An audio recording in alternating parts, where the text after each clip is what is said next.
I'm here with Ettore Fortuna, who is the president of Mineracqua, the Italian Mineral Water Association. Ettore, you've been the president of Mineracqua now for 22 years, which is a very long time, and during that time you've seen Italy become the biggest consumer of bottled water. You've seen attacks from the utilities, from the tap water industry. You've even seen attacks from the retail industry. What are the biggest challenges that you've faced in your 22 years? But I can say that I had the occasion to see a different period. Maybe this last period is the most difficult period because of the economical crisis and because of also some demagogical attack from the tap water system and the competition by the filter industry and in particular by the carafe system.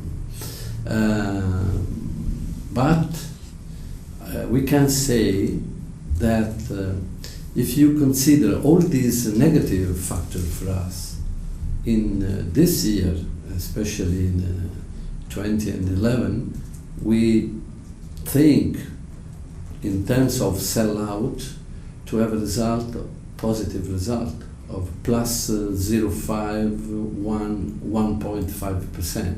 So this is a very, very good result. And why we had this result? First of all, because we have a very good quality of the product, and then because we have a strong capacity on selling and on resisting to different attack, because we do believe into this product. Fantastic. How many companies does Mineracqua represent? Yes, Mineracqua represents the 80% of the market. 80% of the market means that we have in Italy approximately 140 industrials. For 330, 340 is not easy to consider all different brands. For example, one owner, for example, Nestle Group means 10 different brands, etc. So today, also the tendency of an industry of natural mineral water is to have in a portfolio with 2, 3, 4 different quality and different waters in terms of steel, carbonated, natural carbonated, etc. Or, for example, in terms of minerals, of contents. So I can have in my portfolio a very light water, low in minerals, and heavy to balance. And another aspect very important in a portfolio today is to have waters coming by different geographic sources to cut the costs of transportation. This is one of major costs. Sure. And that touches on the environment. Recycled PET is now permitted in Italy. And we've been seeing that some of the brands have not just been using our PET, but also been taking a role in engaging with consumers in education as to where they fit into the recycling loop. Where does Mineracqua as an association fit in that process?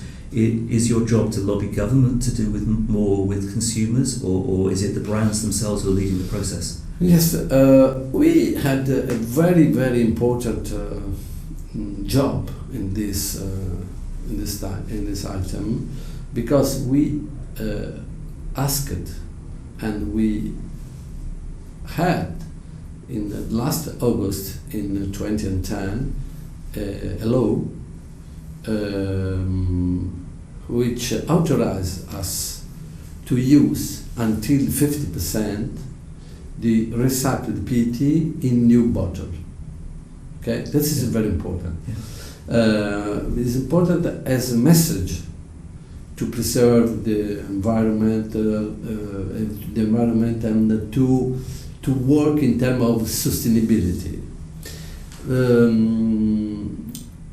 it's more important as a message, no, than in terms of efficiency. Internal efficiency means in terms of cost, because the RPET, recycled PET, is not easy to find on the market because it's a new raw material. Yeah. Okay,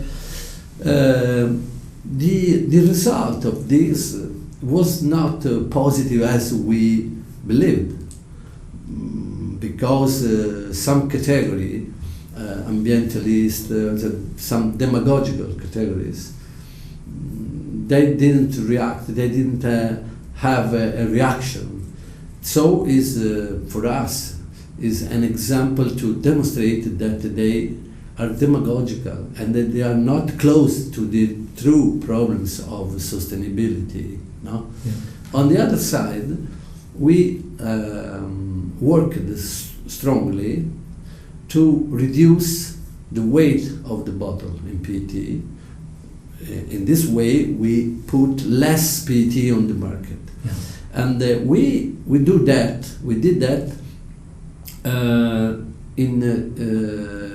as if you want, as contribution to sustainability by Coté. But on the other side, we got money, because on reducing, if you reduce the weight, you save money, because the PET is raw material, is expensive, and then is subjected to different prices, global prices. No, sometimes we can understand why by 1,000 euro per ton became in a few months the price became 150, 160, 180. You know, Yeah. so this is very expensive. If for us, it's very difficult to rebound the increase of the PET on the prices, on the consumers' prices, Yeah. because the big retail doesn't accept revision of prices during the year. So it's a risk to have a cost. For us, it's a very, very big risk. Yeah. Let's talk about you yourself for a moment. You were previously the director of the Milan Stock Exchange. Yeah. It's quite a jump from a role like that to a role like this. What keeps you engaged with the bottled water industry? What aspect of it is it that keeps you pushing for improvements for the industry? But I don't know, because when they went to call me, to contact me through a headhunting society, I felt very well in the stock exchange because I was working on the reform of the Italian market, and I prepared the new system. Today is all over the world the same, in the telematic system. Before we had a system more and more closer to a market. I buy, I sell, I buy, I sell. No, all telematic. So the telematic system matches the two answer, to buy or to sell. No, and this is more transparent. No, Yeah. There is much more disclosure. So I was working at that when a small group of industrials contacted me, because first of all, when Mineracqua born in 1990, they are looking for a president, and they were convinced that a president must not come from the industrials. Too many interests, too much competition. So they found a manager, but a manager who different experience. We preserve the original quality of the water. That's our main business, my main job, to preserve, to control, to monitorize the quality, the original quality of the water. If we close a plant, after 1 year, you can never bottle, because the contamination explode. It's an explosion of contamination. Yeah. That's the point. I've got one final question for you, and we'll follow this up with more detail. And we've of course got the Italian Mineral Water Conference coming up, and we'll look at a lot of detail when we get to Venice. The industry's standing up against economic difficulties. It's standing up against attacks from all sorts of places, and the reason being that people are still buying bottled water and they love it. So my last question is, why do Italians love bottled water so much? Oh, this is a good question, but I think that I have just